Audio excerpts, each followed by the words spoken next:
Kanari, and today I'm going to talk about free will. Free will has a lot of implications both for moral philosophy, political philosophy, our legal system, our sense of communal sense making, social cohesion, social trust. A lot of what seems to be consequential about human life seems to be predicated on our assumptions about free will. The popular conception of free will seems to rest on two guiding assumptions. First is that each of us is the conscious source of our inner lives, that we are the progenitor of the choices we want to make. That your decision of wanting to make a decision is the proximate cause of you doing that thing. You want to move, you are doing it. You are the conscious witness of your inner life. The second assumption is that we're free to do other than we did in the past. So I choose chocolate, I could have chosen vanilla. I became a fire marshal, I could have become a police officer. This certainly seems like the world we are living in.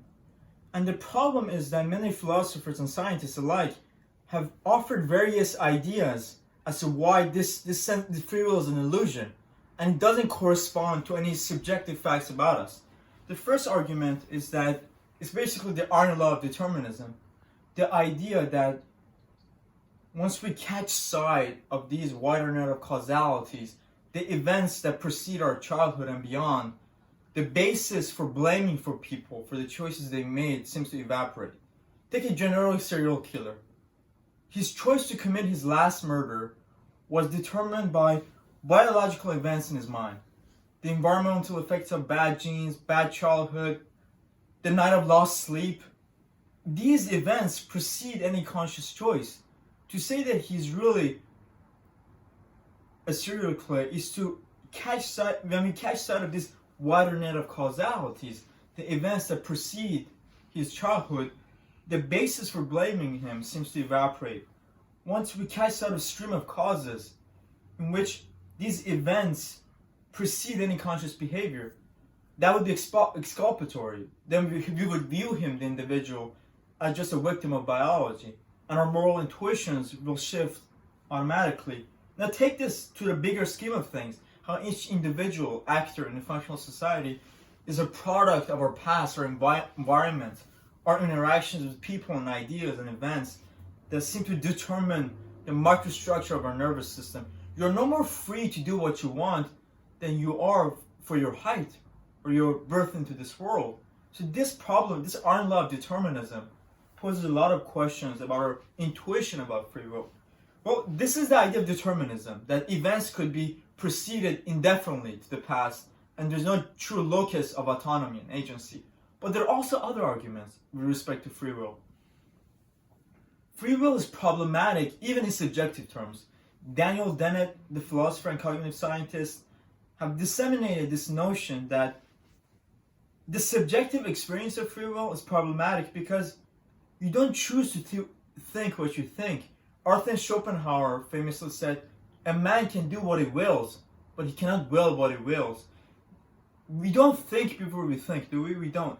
And the idea is that consciousness, the place, the locus where the global properties of our minds gets invoked, we have this experience of free will, that I choose what I choose. But Benjamin Lebet, a neuroscientist, has shown in a lab that our conscious decision to do what we want, is determined prior milliseconds before, when they did a lab experiment for direct recordings from the cortex in surgical patients. Scientists have witnessed how our decision to make a choice is itself neurophysiologically can be determined prior milliseconds before we are aware of making that choice. So this is the idea. Whether you think it's a tenable assumption, nevertheless you can entertain the arguments. And my reaction to this argument, first and foremost, is that certainly we need free will as an idea to have social trust, communal sense-making, social cohesion. Free will is very practical and instrumental in terms of maintaining a viable discourse, viable civilization. But when you talk about free will in the scientific discourse, well, it's a different assumption. There are myriads of theoretical paradigms that can be utilized to entertain this thought. In practical sense, if your friend or your wife lies to you, nevertheless you hold them accountable and responsible. But in terms of the philosophy of mind, in which we look at consciousness as foundational at some level ontologically, these questions emerge. Consciousness, the locus by which we assess arguments about free will, is fragmentary. It's our window into the world. And the mental contents, the mental representations, mental events, mental ontology, mental functions, when you think about these questions, which are a branch of philosophy called philosophy of mind, there are different assumptions. But in political sense, the idea of political autonomy and dependence, we need a certain coherent conception of free will.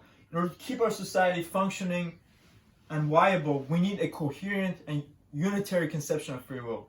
Rousseau, the founder of liberal education, said in his book, De Emile, that political liberty is only made possible by the collective general will emerging from the people.